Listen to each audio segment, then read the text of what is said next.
Matthew, what's this, last 7 days of practice, 6 days of practice been like?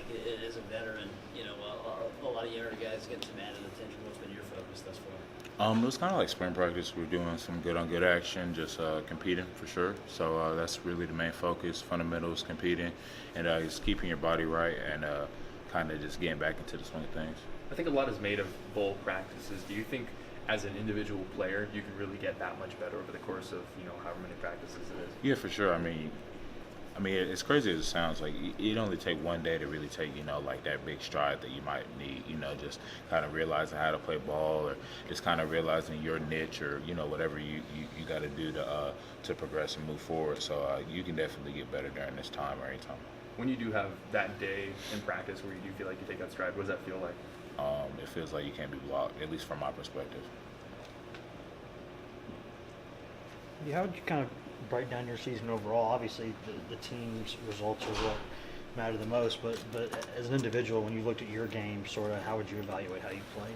I'm glad that I improved. I have definitely Coach Rock and Coach Brandon Didgery to thank for that.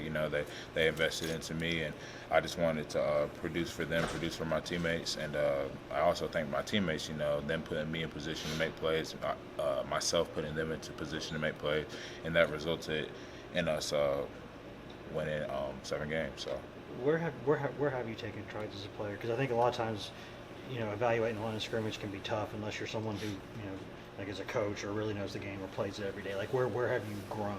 I know, just me, my hand. I've always been, like pretty good, like fluid as far as my technique with pass rush, and now it's been able to, transition into pressures and a couple sacks. The same with some other guys.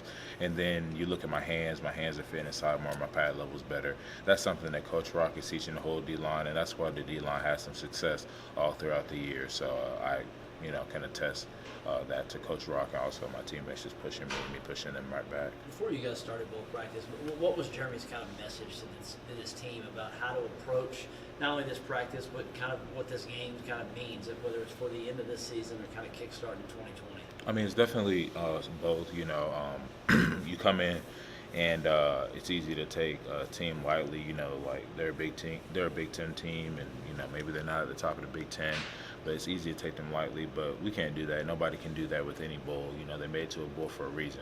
So we come in definitely wanting to beat our opponent, finish off the season, but also it's kind of a statement into the following season. I guess we play Oklahoma first next year. I don't know.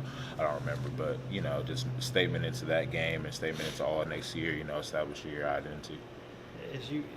You had a chance to look at anything about Indiana yet? I know y'all are still doing the individual stuff kind of as a team, looking at yourselves, but have you gotten a chance to look at any numbers or watch them at all? Oh, yeah. I've been able to watch them. They have some decent sized running backs. They have a good slot receiver, a little guy, but he's good. He's shifty.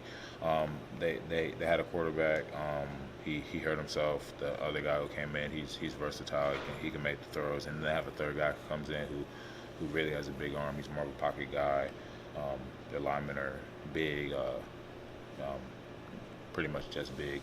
And that's what I've seen so far. We've gotten into a little bit of their play tendencies, but nothing too much. We've got to take it bit by bit because it's such a long time to the game. But I guess when you look at numbers and you see how much those guys rely on throwing the ball, like you said, they've got some big backs, but anytime you're going up against a team that likes to throw the ball that much, do you get excited as a guy who can go get the quarterback? Yeah, for sure. When you see like a team that likes to, spread it out some, and also like their running game is, 1 or 2 dimensional, you're like, oh, okay, let's stop the run. We know what's coming. They can throw anything at us, first of all, but we know what's coming generally. Let's rush passer. That's how the front 7 really thinks as far as blitzes, pass rush techniques, pass rush lane, and then just doing it correctly, of course. You guys are returning everybody on the defensive line next year, but as currently, it seems like everyone's set to come back, and it'll be part of that group as well. How much will it be, whether it's for you individually or just kind of as a unit, guys hoping to kind of leave a lasting impression on the staff to kind of create those roles and opportunities for next season? Yeah, that's a big deal. There's going to be a lot of competition next year. I wouldn't say like that's the particular focus. I feel like just every day at least as far as a defense as a whole, like we come in and compete. Like we know we have good players, coming in. Like so, that's kind of an everyday thing. What was yesterday like for you seeing Tennessee add 21 new players, a couple guys on the defensive line? I know I focused on like kind of just as I was following it, like a couple guys that I talked to throughout their visits here, and then our 3 or 4 D linemen, and I know Tyler well, and then I know Dominic well, and the other 2 I know, but I don't know as well. So. All right, thank you. Thanks, man. Thank you so much.